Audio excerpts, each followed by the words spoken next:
ഇന്നെനിക്ക് നിങ്ങളോട് പറയാനുള്ളത് വളരെ ലളിതമാണ്. അത് ദൃഢതയുള്ളവരായിരിക്കണം എന്നാണ്. ദൃഢത, ആശ്രയിക്കാനാവുന്നവർ, വിശ്വസിക്കാനാവുന്നവർ. നിങ്ങളുടെ ഉടമ്പടികളിലും മനോനിലയിലും കയറ്റിറക്കങ്ങൾ ഉണ്ടാവരുത്. പകരം ദൃഢതയുള്ളവരാവുക. നിങ്ങളുടെ ചുറ്റുപാടുകൾ നിങ്ങളെ ഭരിക്കാൻ അനുവദിക്കരുത്. നിങ്ങൾ എന്ത് ചെയ്യണം, എന്ത് അനുഭവിച്ചറിയണം എന്നതിന് പകരം ദൃഢതയുള്ളവരായിരിക്കും. നിങ്ങളുടെ ജീവിതത്തെ പാറമേൽ പണിയുക, അതായത് ദൈവവചനത്തിൽ, അതായത് ക്രിസ്തുവിൽ തന്നെ. ദൈവത്തെ ബഹുമാനിക്കാൻ നമ്മൾ ആദ്യമായി ദൃഢതയുള്ളവരായിരിക്കണം എന്നെനിക്ക് തോന്നുന്നു. നമ്മൾ ആശ്രയിക്കാൻ ദൈവത്തിന് കഴിയുന്നവരാവണം. പക്ഷേ ദൃഢതയുമായി ബന്ധമുള്ള നമുക്കറിയാത്ത ചില കാര്യങ്ങളും ഉണ്ടെന്ന് എനിക്ക് തോന്നുന്നു. ഉദാഹരണത്തിന്, പലർക്കും പലതരത്തിലുള്ള കഴിവുകളുണ്ട് എന്ന് ഞാൻ കരുതുന്നു. പലർക്കും അത്ഭുതകരമായ താലന്തുകളും കഴിവുകളും സാമർഥ്യവും അതുപോലെ സ്വപ്നങ്ങളും ദർശനങ്ങളുമുണ്ട്. അവർ സ്വയം പലതും ചെയ്യുന്നത് കാണാൻ സാധിക്കും. പക്ഷേ ഞാൻ പറയുന്നത് കേൾക്കൂ, പക്ഷേ ദൃഢത ഇല്ലാത്തവർക്ക് ദൃഢത നൽകാൻ ദൈവത്തിന് സാധിക്കില്ല എന്നതാണ് സത്യം. നാം കൂടുതൽ ദൃഢതയുള്ളവരായാൽ ദൈവം നമ്മിൽ സ്ഥാപിച്ചിരിക്കുന്ന കഴിവുകളെ ഉപയോഗപ്പെടുത്തി ദൈവം അത് പുറത്തിറക്കും. ഞാൻ ഈ മിനിസ്ട്രി 30 വർഷങ്ങൾക്ക് മുൻപ് ആരംഭിച്ചപ്പോൾ 5 വർഷം വീട്ടിൽ തന്നെ വേദപാഠങ്ങൾ പഠിപ്പിച്ചു.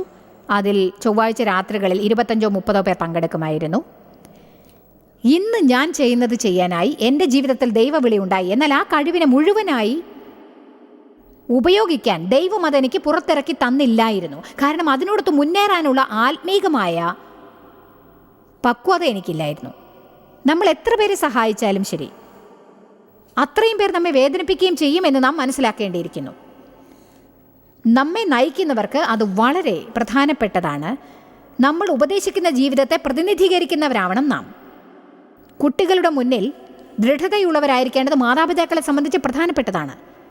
നിങ്ങൾ അസത്യവാദികളാണ് എന്നൊരിക്കലും അവർ കാണാനിടവരരുത്. നിങ്ങളുടെ വാക്കുകളിലായാലും പ്രവൃത്തിയിലായാലും കുട്ടികൾ എല്ലാം കാണുന്നുണ്ട്. നിങ്ങളൊരു ഉടമ്പടി ചെയ്ത് അത് നിറവേറ്റാത്തത് അവർ കാണുന്നു. നിങ്ങൾ ഫോണെടുത്ത് പറയുന്നതോ, അതായത് ഫോണിൽ ആരോടെങ്കിലും ഞാനിവിടെ ഇല്ലെന്ന് പറഞ്ഞേക്കെന്ന് പറയുന്നതോ അവർ കാണുന്നു. നിങ്ങൾ വികാരക്ഷോഭം കൊണ്ട് പ്രവർത്തിക്കുന്നതും പെരുമാറുന്നതും അവർക്കറിയാം. എപ്പോഴും നമ്മൾ കുട്ടികളുടെ മുന്നിൽ എല്ലാം തികഞ്ഞവരായിരിക്കണമെന്നല്ല പറയുന്നത്, തെറ്റിദ്ധരിക്കരുത്. നമുക്കെല്ലാം വികാരങ്ങളും തോന്നലുകളും ഉണ്ടാവും. ചിലപ്പോൾ നമ്മൾ അത് പ്രകാരം പ്രവർത്തിക്കുന്നു. എന്നാൽ വികാരങ്ങൾ നമ്മെ നിയന്ത്രിക്കാൻ അനുവദിക്കുന്നതിന് പകരം നമ്മൾ വികാരങ്ങളെ എപ്പോഴും നിയന്ത്രിക്കേണ്ടതാണ്. നമുക്ക് ചുറ്റുമുള്ളവർക്ക് വേണ്ടി മാത്രമല്ല, നമ്മുടെ വരങ്ങൾ പുറത്തു വരുന്നതിന് വേണ്ടി മാത്രമല്ല, അത് നമ്മുടെ സ്വന്തം സന്തോഷത്തിന് വേണ്ടിയാണ്. എന്നെ എനിക്ക് ആശ്രയിക്കാനാവില്ലെങ്കിൽ എനിക്ക് സന്തോഷമില്ല. അടുത്ത നിമിഷം എൻ്റെ സ്ഥിതി എന്തായിരിക്കും എന്ന് പറയാൻ വയ്യാതിരുന്ന കാലത്തെക്കുറിച്ച് ഞാൻ ഓർക്കുന്നു. എനിക്കത് ഇഷ്ടമല്ല.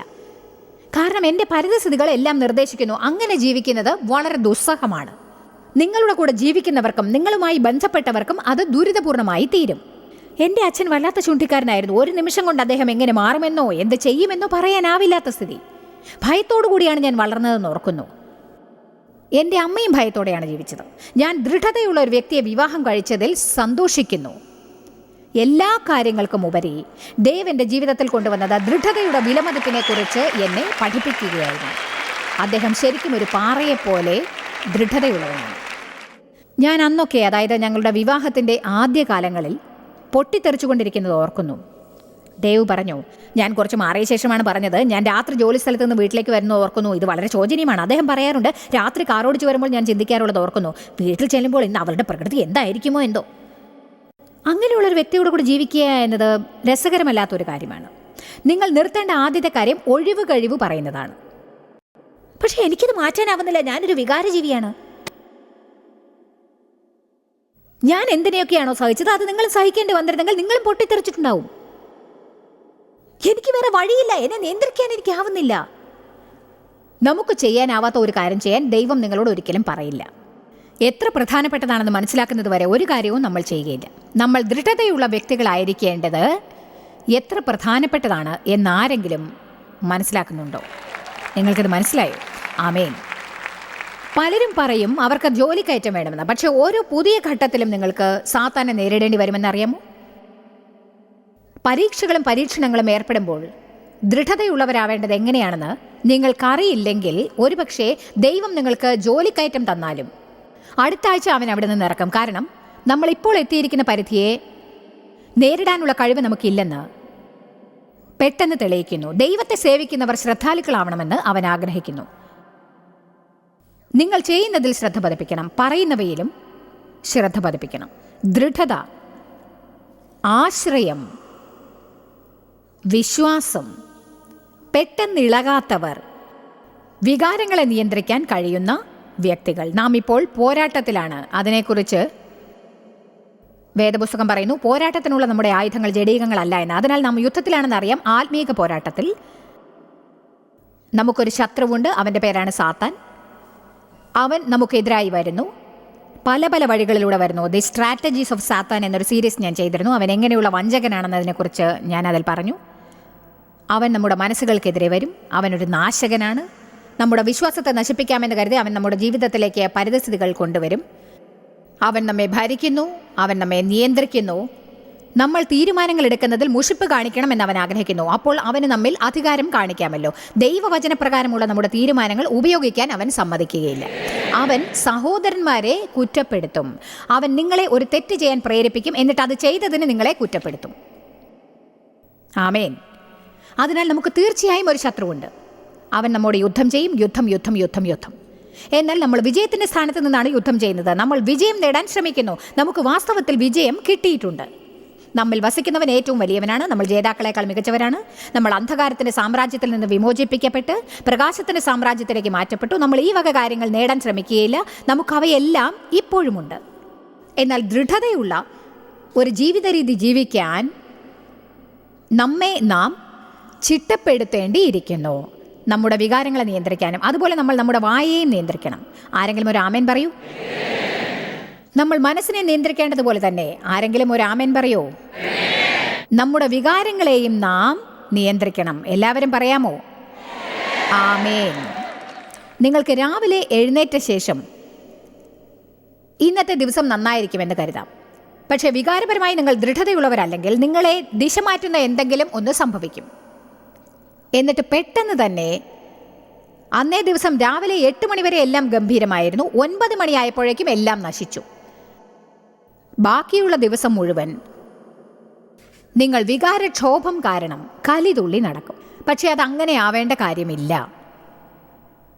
1 ദിനവൃത്താന്തം 12:33. ദാവീദ് യുദ്ധത്തിന് പോവുകയാണ്. അവൻ പല സൈന്യങ്ങളിൽ നിന്ന് 50,000 പുരുഷന്മാരെ വിളിച്ചു. എന്നാൽ ആ പുരുഷന്മാരെ കൂട്ടിച്ചേർക്കാൻ മേലധികാരികളെ അയച്ചപ്പോൾ അവൻ പറഞ്ഞു, 50,000 വിശ്വസ്തരായ ദൃഢതയുള്ളവരായ പുരുഷന്മാരെയാണ് ആവശ്യമെന്ന്. അന്ന് അയാൾ 50,000 വിശ്വസ്ത പുരുഷന്മാരെ കണ്ടുപിടിച്ചത് എങ്ങനെയായിരിക്കും? ഇന്ന് 50,000 പേരെ കണ്ടുപിടിക്കാൻ അവന് കഴിയുമോ? എന്നാൽ അന്ന് ജനങ്ങൾ ഇന്നത്തേക്കാൾ വിശ്വസ്തത പുലർത്താൻ ശ്രദ്ധിച്ചിരുന്നു എന്നാണ് ഇതിനർത്ഥം. നമ്മൾ വേദപുസ്തകത്തിൽ പലതരം മൂല്യങ്ങൾ കാണുന്നു, എന്നാൽ അവയെ നാം അത്ര ശ്രദ്ധിക്കുന്നില്ല. ഉടമ്പടികൾ സൂക്ഷിക്കേണ്ടത് പ്രധാനമാണ്. നിങ്ങൾ വികാരത്തെളുപ്പ് കൊണ്ട് ഉടമ്പടി ചെയ്ത് വികാരത്തെളുപ്പ് കൊണ്ട് അത് വിട്ടുകളയരുത്. വാക്കാണ് നമ്മുടെ ബഹുമാനം എന്നറിയാമോ? നിങ്ങൾ ഒരു കാര്യം ചെയ്യാമെന്ന് പറയുകയാണെങ്കിൽ അത് ചെയ്തു തന്നെ തീരണം. വികാരങ്ങൾ പ്രകാരം നാം നയിക്കപ്പെടാതിരിക്കുന്നത് സർവ്വപ്രധാനമാണ്.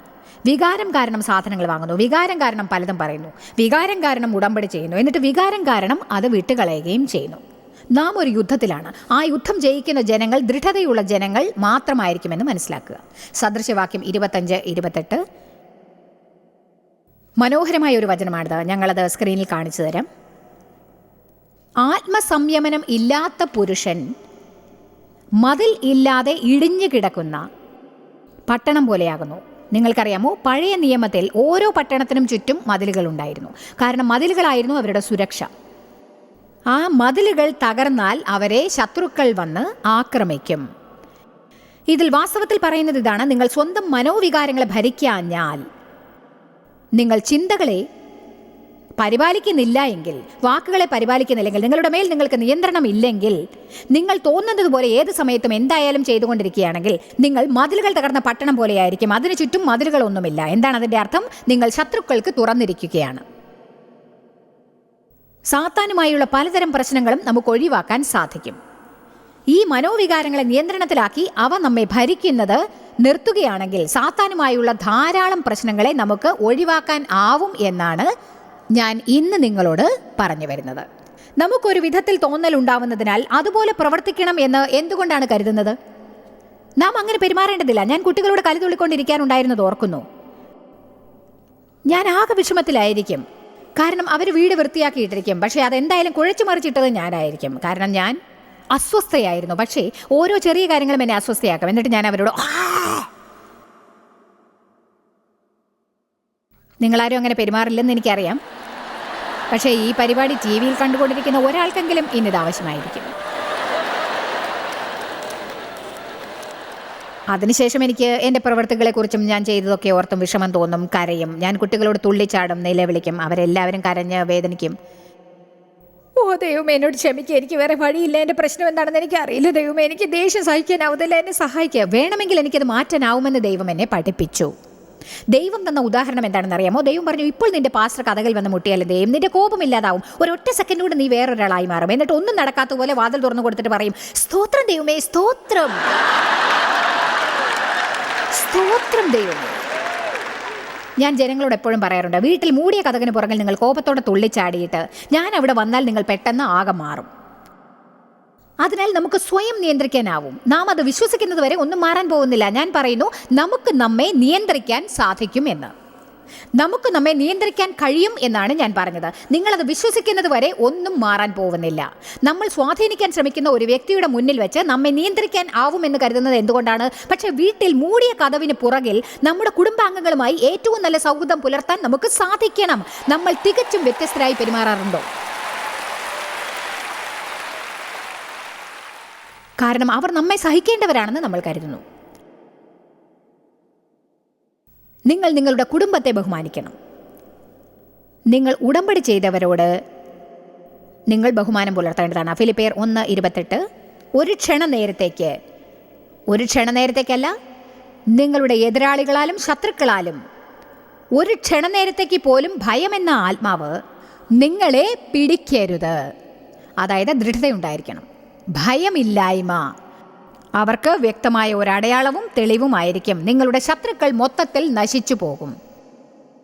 എന്നാൽ ഇത് അവരുടെ നാശത്തിനും നിങ്ങളുടെ രക്ഷയ്ക്കും വിമോചനത്തിനും ദൈവം നൽകിയ അടയാളമാകുന്നു. അതിനാൽ രണ്ട് വ്യത്യസ്തരായ ശക്തികൾ നമ്മെ നോക്കുന്നുണ്ട്. സാത്താൻ നമ്മെ നോക്കുന്നു, ദൈവവും നമ്മെ നോക്കുന്നു. ഒരു ചുറ്റുപാട് നമ്മുടെ വഴിയിൽ വരുമ്പോൾ നമുക്കൊരു തീരുമാനമെടുക്കാനാവും. നമുക്ക് വെറുതെ അസ്വസ്ഥരാവാം, ഇല്ലെങ്കിൽ സമാധാനത്തോടെ ഇരിക്കാം. രണ്ട് ഭാഗക്കാരും നമ്മെ നോക്കുന്നു. ഈ വചനം പറയുന്നു, നമ്മൾ സമാധാനത്തോടെ ഇരുന്നാൽ സാത്താന് മനസ്സിലാവും അവൻ്റെ നാളുകൾ അവസാനിക്കാൻ പോകുന്നു എന്ന്. നിങ്ങൾ അസ്വസ്ഥരാവാനായി അവൻ നിങ്ങളെ തയ്യാറാക്കും, പക്ഷേ നിങ്ങളെ അസ്വസ്ഥരാക്കാൻ അവന് കഴിയില്ല. അപ്പോൾ അവൻ അസ്വസ്ഥരാക്കാൻ മറ്റാരെങ്കിലും സമീപിക്കും. ശത്രുക്കൾ നോക്കുന്നു, നിങ്ങൾ ദൃഢതയുള്ളവരായി ഭയമില്ലാതിരുന്നാൽ അവൻ്റെ ശക്തി ക്ഷയിക്കുകയാണ് എന്നതിന് അതൊരു വ്യക്തമായ തെളിവാണ്. എന്നാൽ അതേസമയം അത് ദൈവത്തോട് നിങ്ങൾ അവനെ വിശ്വസിക്കുന്നതായി പറയും. നമ്മൾ ദൈവത്തെ വിശ്വസിക്കുന്നെന്ന് എത്ര തന്നെ പറഞ്ഞാലും നമ്മൾ എപ്പോഴും അസ്വസ്ഥരായിരുന്നാൽ നമ്മൾ യഥാർത്ഥത്തിൽ ദൈവത്തെ വിശ്വസിക്കുന്നില്ല. എന്നാൽ നാം അവനെ വിശ്വസിക്കുന്നതായി അവൻ കണ്ടാൽ നമ്മുടെ വിമോചനത്തിനുള്ള സമയമായി എന്നത് അതിനൊരു വ്യക്തമായ തെളിവാണ്. ഇനി 29-ാം വാക്യം നോക്കാം. ഫിലിപ്പിയർ 1:29. ദൈവം നിങ്ങളെ സൃഷ്ടിച്ചിരിക്കുന്നത് ക്രിസ്തുവിൽ വിശ്വസിക്കാനും അവനിൽ ആശ്രയിക്കുവാനും അവനിൽ ചായുവാനും മാത്രമല്ല, അവന് വേണ്ടി കഷ്ടം അനുഭവിക്കാനും അത്രേ. ഒരു മിനിറ്റ് സിസ്റ്റർ ജോയ്സ്, എനിക്ക് കഷ്ടമെന്ന വാക്ക് സംസാരിക്കാനേ ഇഷ്ടമല്ല. പലപ്പോഴും ഞാൻ ഫിലിപ്പിയർ 1:28 വായിക്കും. എന്നിട്ട് ഡേവിനോട് അത് പിന്നീട് പറയുമ്പോൾ അദ്ദേഹം പറയും, നീ 29-ാം വാക്യം കൂടി വായിച്ചു നോക്ക്. അതുകൊണ്ട് ഇന്ന് പ്രസംഗത്തിന് ശേഷം വീണ്ടും അദ്ദേഹം അത് പറയാൻ ഞാൻ ഇടയാക്കില്ല. ഞാൻ 29-ാം വാക്യവും വായിച്ചിരിക്കുന്നു. ഇതിൻ്റെ സൂചന ഇതാണ്, നിങ്ങൾ ദൃഢതയുള്ളവരായിരുന്നാൽ, ഇതാണ് യഥാർത്ഥ സത്യം. വിമോചിതരാകാനായി കാത്തിരിക്കുമ്പോൾ നിങ്ങൾ ദൃഢതയോടെ ഇരിക്കുകയാണെങ്കിൽ ജഡത്തിൽ കഷ്ടപ്പാടുകൾ അനുഭവിക്കേണ്ടി വരും. കാരണം എന്തെങ്കിലും ഒന്ന് ചെയ്യാനായി ആഗ്രഹിക്കുന്ന നിങ്ങളിലെ ഒരു ഭാഗമാണത്. നമുക്ക് എന്തെങ്കിലും പറയാൻ ഇഷ്ടമാണ്. നമുക്ക് മനോവികാരം കൊണ്ട് കലി തുള്ളാൻ ഇഷ്ടമാണ്. ജനങ്ങൾ എന്ത് ചെയ്താലും നാം അത് സഹിക്കില്ലെന്ന് അവരെ ബോധ്യമാക്കാൻ ആഗ്രഹിക്കുന്നു. എന്നാൽ ഇത് കേൾക്കൂ, നിങ്ങൾ സ്വയം പരിപാലിക്കാൻ ശ്രമിക്കുന്നിടത്തോളം ദൈവം പുറകോട്ട് മാറിക്കൊണ്ട് പറയും, നീ ചെയ്തു കഴിഞ്ഞ ശേഷം എന്നെ അറിയിക്കും. എന്നാൽ നിങ്ങൾ സമാധാനത്തോടെ ഇരുന്ന് ഇങ്ങനെ പറഞ്ഞാൽ, അങ്ങ് പ്രവർത്തിച്ചു കൊണ്ടിരിക്കുകയാണെന്ന് ഞാൻ വിശ്വസിക്കുന്നു. നിങ്ങൾക്ക് ക്രിസ്തുവിൽ വിശ്വസിക്കാനുള്ള ഭാഗ്യം മാത്രമല്ല ഉള്ളത്, ക്രിസ്തുവിൽ വിശ്വസിക്കാനുള്ള ഭാഗ്യത്തോടൊപ്പം തന്നെ വിമോചനത്തിനായി കാത്തിരിക്കുമ്പോൾ ഒരല്പം കഷ്ടപ്പാടുകളും സഹിക്കേണ്ടതായി വരുന്നതാണ്. കാരണം അത്തരം കഠിനമായ സമയങ്ങളാണ് ആത്മീകമായി നമ്മെ വളരാൻ സഹായിക്കുന്നത്. നിങ്ങൾ ദൃഢതയോടെ ഇളകാതെ നിൽക്കുന്ന ഓരോ ദിവസവും മുന്നേറ്റമില്ലാതെ ഇരുന്നാലും ആ ദിവസമൊക്കെ നിങ്ങൾ ആത്മീകമായി വളരുകയാണ്.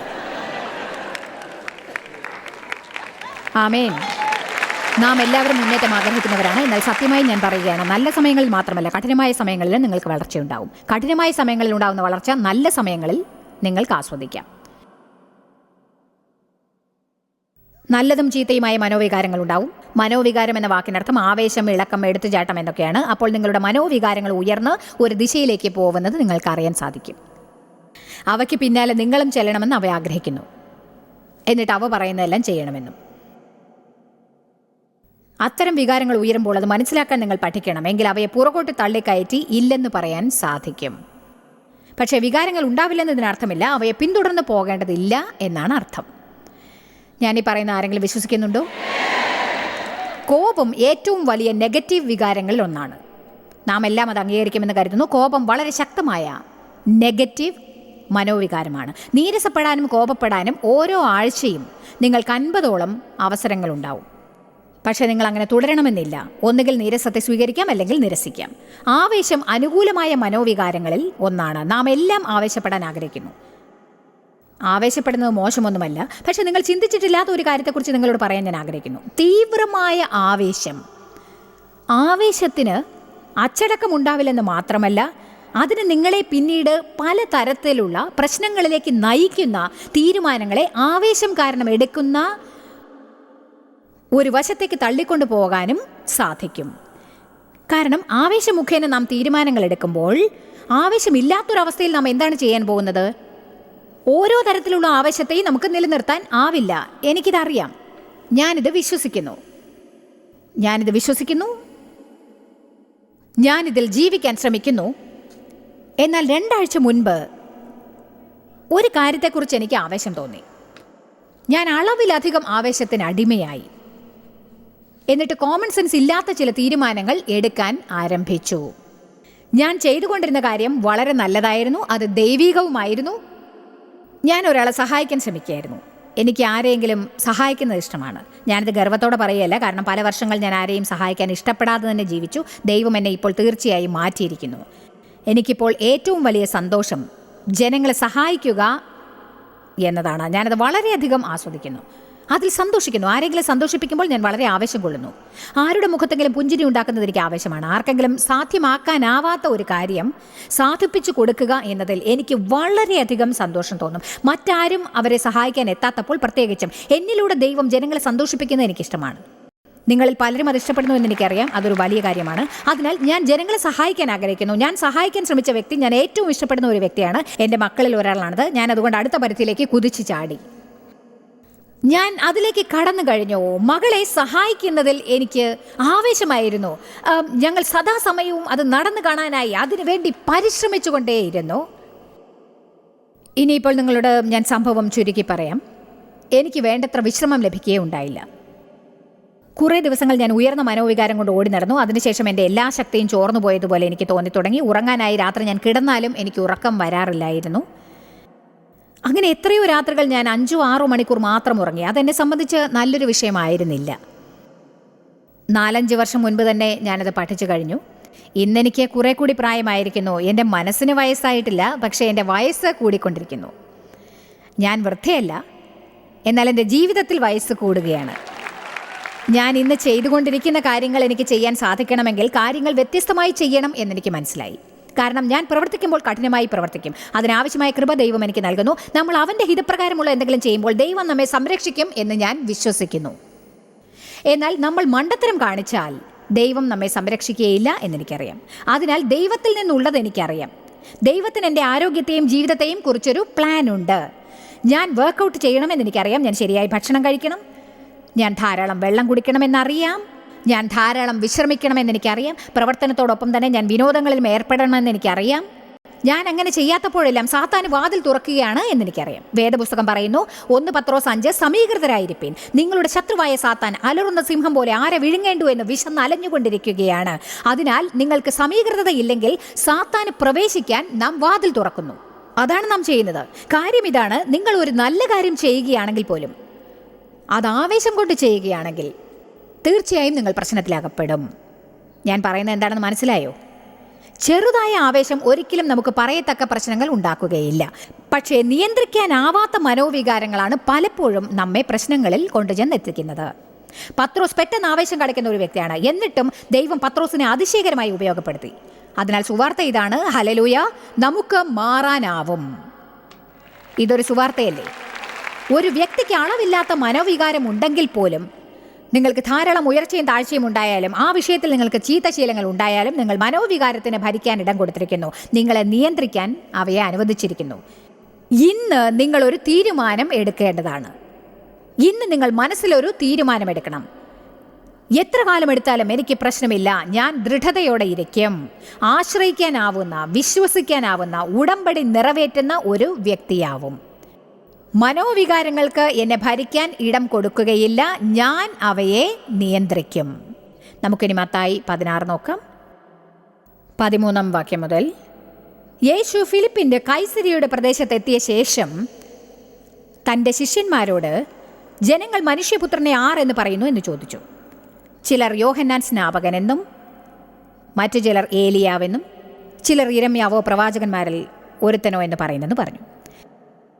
നിങ്ങളോ എന്നെ ആർ എന്നു പറയുന്നു എന്ന് ചോദിച്ചതിന് ശീമോൻ പത്രോസ്, നീ ജീവനുള്ള ദൈവത്തിൻ്റെ പുത്രനായ ക്രിസ്തു എന്ന് ഉത്തരം പറഞ്ഞു. യേശു അവനോട്, ബർജോന ശീമോനെ, നീ ഭാഗ്യവാൻ, നീ അസൂയപ്പെടത്തക്കവനാകുന്നു. ജഡരക്തങ്ങളല്ല, സ്വർഗസ്ഥനായ പിതാവത്രേ നിനക്കിത് വെളിപ്പെടുത്തിയത്. ആ സമയത്ത് പത്രോസ് ദൈവം അവൻ്റെ ഹൃദയത്തിൽ നൽകിയ വെളിപ്പാടനുസരിച്ചാണ് പറഞ്ഞത്. നീ ജീവിക്കുന്ന ദൈവത്തിൻ്റെ പുത്രനായ ക്രിസ്തു ആകുന്നു. നീ ആരാണെന്ന് പറഞ്ഞുവോ അതാകുന്നു എന്ന് ഞാൻ വിശ്വസിക്കുന്നു. ഇനി നമുക്കതിൻ്റെ ബാക്കിയും കൂടി വായിക്കാം. ഞാനിതാ പറയുന്നു, നീ പത്രോസ് ആകുന്നു. പത്രോസ് ഗ്രീക്കിൽ വലിയൊരു പാറക്കഷ്ണം എന്നർത്ഥം. ഈ പാറമേൽ,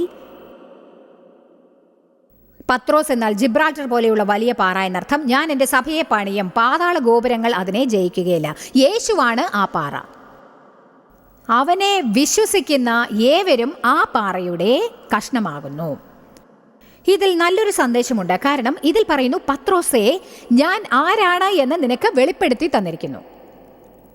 അത് നീ നിലനിർത്തി എന്നെ നീ വിശ്വസിച്ചാൽ നീയും ഒരു പാറയായി മാറുന്നതാണ്. നിന്നെ ആർക്കും എളുപ്പത്തിൽ ഇളക്കാനാവില്ല, നിന്നെ ആർക്കും എടുത്തു മാറ്റാനും ആവില്ല. കാരണം നമ്മൾ വാസ്തവത്തിൽ ദൈവത്തെ വിശ്വസിക്കുമ്പോൾ, അവൻ നമ്മുടെ പക്ഷത്തുണ്ടെന്ന് വിശ്വസിക്കുമ്പോൾ, അവൻ എല്ലാം ചെയ്യാനാവുമെന്ന് വിശ്വസിക്കുമ്പോൾ, അവൻ നമ്മെ സ്നേഹിക്കുന്നുണ്ടെന്ന് വിശ്വസിക്കുമ്പോൾ, ദൈവവചനത്തെ നാം വിശ്വസിക്കുമ്പോൾ, എന്തെല്ലാം പരിതസ്ഥിതികൾ നമുക്കെതിരെ വന്നാലും നമുക്കൊരു പാറ പോലെ ഇരിക്കാം. കാരണം ദൈവമെല്ലാം ഏറ്റെടുക്കുമെന്ന് നമുക്കറിയാം. പക്ഷേ പത്രോസിനെ പോലെ നമുക്കും പള്ളിയിൽ അത് കേട്ട് കൈയടിക്കാനാവും. അവൻ വെളിപ്പാടിൽ നിന്നാണ് പ്രവർത്തിച്ചത്. നീ ക്രിസ്തുവാകുന്നു, ജീവിക്കുന്ന ദൈവത്തിന്റെ പുത്രൻ. ഞാൻ ഇന്ന് ഹൃദയം തുറന്ന് നിങ്ങളോട് പ്രസംഗിക്കുമ്പോൾ നിങ്ങൾ അതിനോട് അനുയോജിക്കും. നിങ്ങൾ പറയും, ആമേൻ, ആമേൻ, അതെ, ദൈവത്തിനെല്ലാം ചെയ്യാൻ കഴിയും. എന്നാൽ നിങ്ങൾക്കൊരു പ്രതിസന്ധി ഉണ്ടാവുമ്പോൾ, വ്യത്യസ്തമായ ഒരു പരിസ്ഥിതി ഉണ്ടാവുമ്പോൾ, അവൻ പറഞ്ഞു, നീ ഒരു പാറയാകുന്നു. ഈ പാറമേൽ ഞാൻ എൻ്റെ ആലയം പണിയും. നരകത്തിലെ ഒരു ശക്തിക്കും അതിനെ തടയാനാവില്ല. ഞാൻ പറയുന്നത് നിങ്ങൾ മനസ്സിലാക്കണം. നിങ്ങൾ ദൃഢതയുള്ളവരായിരുന്നാൽ നരകത്തിലെ ഒരു പിശാചിനും നിങ്ങളോട് എതിർക്കാനാവില്ല.